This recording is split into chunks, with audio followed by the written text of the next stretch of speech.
ওই যে এক বেশ্যাকে ধরেছে, বেশ্যা বলে একটু খারাপ লাগে তাই না? তওবা তওবা, নাউজুবিল্লাহ। নিজেও বেশ্যা, সাপ্লাইও দেয়। আপনি চিন্তা করতে পেরেছেন ওরেস্টার্ন হোটেলটা এত পরিচিত, সেই হোটেলে বছরের পর বছর, আর যারা এর সাথে সম্পৃক্ত, তওবা, এক ছেলে চট করে নাম নিয়েছে, আমি বলে তুমি আগে উজু করে আসো। এই সমস্ত বেহায়া মহিলার, পতিতা মহিলার নাম তুমি মুখে উচ্চারণ করো? ছি, উজু করে আসো। যুগের পর যুগ এইভাবে চলছে। শুধু এটা না, আমার বিশ্বাস বাংলাদেশের প্রত্যেকটি হোটেলে, বিশেষ করে কক্সবাজার, সেন্ট মার্টিন, চিটাগাং, সিলেট হোটেলগুলোতে, আর ঢাকার সব হোটেল, এটা আমার মানে দৃঢ় বিশ্বাস, হয়তো দুই একটা বাদ থাকতে পারে, সব হোটেলে এরকম যৌনাচারে ভর্তি একবারে। র‍্যাব শুধু একটা হোটেলে ঢুকছে, এই কারণ নাই বলি, বাস্তবতা তো এটা। বাংলাদেশে যে পরিমাণ বেহায়ার সুযোগ পেয়েছে, দোয়া করি আল্লাহর কাছে, আল্লাহ তুমি আমাদেরকে হেফাজত করো, আমিন। পরে বলছি আরেকটা, ওয়ালাম ইয়ানকুযুল মিকিয়াল ওয়াল মিজান ইল্লা উখিযু বিস-সিনিন ওয়া শিদ্দাতিল মাউনা ওয়া জাওরিস সুলতান। আরো কঠিন জিনিস, যখন ওজনে কম দেওয়া হবে, মাপে কম দেওয়া হবে, একটা কষাই গোশ বিক্রি করে, ও কয় টাকা ইনকাম করে, এই বেকুব বছরের পর বছর মানুষকে গোস্ত কম দিচ্ছে, দিচ্ছে না? সব জায়গাতে ধোঁকাবাজি। যদি এমনটা হয়, উখিযু বিস-সিনিন, দুর্ভিক্ষ তাদেরকে ধরে ফেলবে, দুর্ভিক্ষ আসবে। মাঝখানে বাংলাদেশের উপর দিয়ে কয়েকটা মুসিবত নেমে গেছে। কিছুদিন আগে এসেছিল আইলা, হাওরে যে অবস্থাটা হলো, হাওর কোথায়? কিশোরগঞ্জে। একেবারে হাজার হাজার একরের জমি জায়গা, সব ফসল নষ্ট হয়ে গেল। ওই বছরেই 10 লক্ষ রোহিঙ্গা বাংলাদেশে এসেছে। সামাল দিবে কোনটা? উখিযু বিস-সিনিন, তাদেরকে ধরে ফেলবে দুর্ভিক্ষ। কোন দুর্ভিক্ষ? সিনিন বলা হয়েছে ইউসুফ আলাইহিস সালাতু ওয়াস সালামের সময় যে দুর্ভিক্ষ এসেছিল, ওখানে বলেছে সিনিন। আমরা দোয়া করি, গত শুক্রবারে দোয়া করেছি, আগামী কালও করবো ইনশাআল্লাহ। যারা মুসলিমদের উপরে অত্যাচার চালাচ্ছে, আল্লাহ রাসূল দোয়া করেছিলেন, আল্লাহুম্মা সিনি কাসিনি ইউসুফ, আল্লাহ তুমি ইউসুফ আলাইহিস সালামের সময় যে দুর্ভিক্ষ দিয়েছিলে, ওই দুর্ভিক্ষ এদের উপরে নাজিল করো। এটা সহিহ বুখারীর ভাষা। আল্লাহ রাসূল এই বলে দোয়া করেছিলেন, কারণ এই দুর্ভিক্ষ খুব কঠিন। ওয়াশিদ্দাতিল মাউনা, কঠিন বিপদ চেপে দিবে তাদের উপরে। ওয়াজাউরিস সুলতান আলাইহিম, আর শাসকদের অত্যাচার চাপিয়ে দেওয়া হবে। কখন? জনগণ যখন মাপে কম দিবে, মানুষকে যখন ঠকাবে, ব্যবসা বাণিজ্যে যখন প্রতারণা শুরু হবে, সব ব্যবসাতেই এখনো কি প্রতারণা, তখন কয়টা কাজ হবে? 3টা।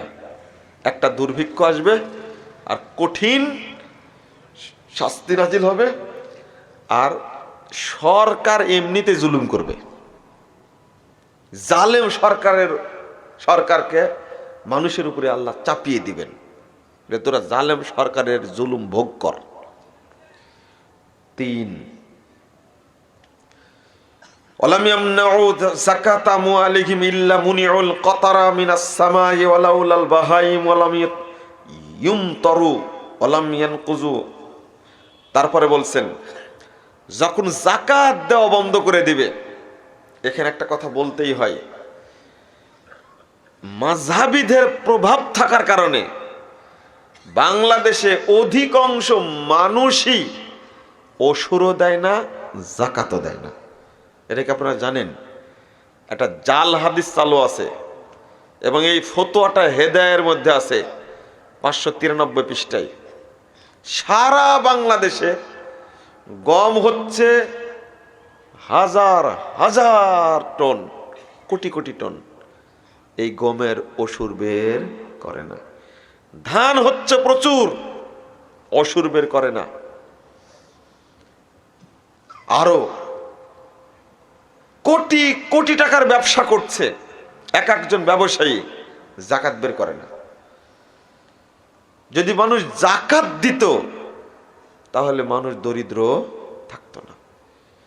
মানুষের জন্য খুব বিপদ চেপে আসবে তখন যখন যাকাত দেওয়া মানুষ বন্ধ করবে। হুজুরেরা যাকাত দেওয়া বন্ধ করেছে, ওষুধ দেওয়া বন্ধ করেছে। একটা হাদিস উল্লেখ করেছে, লা ইয়াজতামিউ আলাল মুসলিমে খরাজুন ওয়া উশরুন, মুসলিম ব্যক্তির উপরে দুই জিনিস কার্যকর হবে না। জমির ওসর দিবে, জমির ট্যাক্স দিবে, আবার ফসলের ওসর দিবে, এটা হবে না। যে জমিতে ট্যাক্স দেওয়া লাগে, খাজনা দেওয়া লাগে, ওই জমির ফসলের ওসর লাগে না। ইমাম বাইহাকি হাদিসটা বর্ণনা করে বলছেন যে হাদিসের সনদটা মিথ্যা। আর এটাই বর্ণনা করে সারা দেশের মানুষ ধানেরও ওসর দেয় না, গমেরও ওসর দেয় না, তারপরে ফলেরও ওসর দেয় না। ফল তো হচ্ছে, ওসর দেয় না। আর যাকাত দেয় না। ওর যাকাত ফরজ হয়েছে 50 লাখ টাকা, ও 2 লাখ টাকার কাপড় কিনে মানুষকে দিয়ে মনে করে যাকাত দিয়ে দিলাম। আল্লাহ কি ধোঁকাবাজি চান? না। আর একটা বস্তু, আলেমরা হুজুরেরা খুতবায় বক্তব্যে জাল হাদিস বলে কেন? ইমাম বাইহাকি রহিমাহুল্লাহ সেখানেই উল্লেখ করেছেন, সাথে সাথে উল্লেখ করেছেন ওমর বিন আব্দুল আজিজের কথা। ওমর বিন আব্দুল আজিজকে জিজ্ঞেস করেছিল যে জমিতে খাজনা দেওয়া লাগে সেই জমির কি ফসলের ওষুধ দিতে হবে? তিনি বলেছেন, আরে ট্যাক্স হলো, খাজনা হলো জমির, আর ওষুধ হলো ফসলের, একটার সাথে একটার কি সম্পর্ক? কিন্তু এটা উল্লেখ করেনি। আর একটা,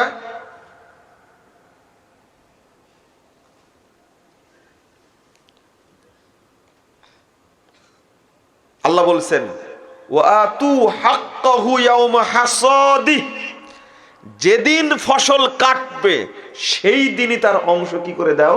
বের করে দাও। ধান যেদিন কাটবে সেই দিনই ওসুর বের করে দিতে হবে। গম যেদিন কাটবে, মসুর বুঝেন তো, মসুর কি বলেন আপনারা? মসুরের ডাল আছে, মসুর যেদিন কাটবে সেই দিনই আল্লাহ বলছেন তুমি বের করে দাও, তার হকটা বের করে দাও। অথচ কোরআন বিরোধী ফতোয়া দিয়েছে যে জমির যেহেতু ট্যাক্স দেওয়া লাগে, ওসুর দেওয়া লাগবে না। আল্লাহ বলছেন মুনিউল কতরা মিনাস সামা, যদি যাকাত না দেয়, ওসুর না দেয়, তাহলে আসমান থেকে বৃষ্টি হওয়া বন্ধ করে দেওয়া হবে। ওয়ালাউলাল বাহাইমু লাম ইউমতারু, তবে যদি এই পশু পাখি না থাকতো তাহলে এক ফোঁটা পানি আল্লাহ রাব্বুল আলামিন নাজিল করতেন না। পশু পাখির কারণে আল্লাহ নাজিল করে। কয়টা হলো? ভুলে গেছেন কয়টা হলো? 3টা। 4 নম্বর, ওয়ালাম ইয়ানকুযু আহদাল্লাহি ওয়া আহদা রাসূলিহি ইল্লা সাল্লাল্লাহু আলাইহিম আদুব্বাম মিন গায়রিহিম ফাখাযু বা'দা মা ফি আইদিহিম। কঠিন জিনিস। যখন আল্লাহ এবং আল্লাহর রাসূলের ওয়াদা প্রতিশ্রুতি মানুষ বাস্তবায়ন করবে না, আল্লাহর হুকুম, আল্লাহর ওয়াদা রাসূলের ওয়াদা যখন মানুষরা বাস্তবায়ন করবে না, সাল্লাতাল্লাহু আলাইহিম আদুওয়াম মিন গায়রিহিম, আল্লাহ রাব্বুল আলামিন তাদের উপরে শত্রুদেরকে বিজয়ী করে দিবেন। নাউযুবিল্লাহ, নাউযুবিল্লাহ। শুধু তাই না, ফাআখাযু বা'দা মা ফি আইদিহিম, মুসলিমদের হাতে যত সম্পদ আছে সমস্ত সম্পদ শত্রুরা নিয়ে নেবে। আখাযু, তারা সব নিয়ে নেবে। আপনি দেখেন, আমেরিকার একটা রাষ্ট্র, ব্রিটেনও একটা রাষ্ট্র, ইউরোপ কান্ট্রিগুলোতে কিসের খনি আছে? সেখানে গ্যাসের খনি আছে? নাই। স্বর্ণের খনি আছে? নাই। তেলের খনি আছে? নাই। আলহামদুলিল্লাহ, বাংলাদেশ সহ মুসলিম রাষ্ট্রগুলোর ভিতরে আল্লাহ রাব্বুল আলামিন কত বড় বড় খনির ব্যবস্থা করে রাখছেন। তেলের খনি আছে, গ্যাসের খনি আছে, কয়লার খনি আছে।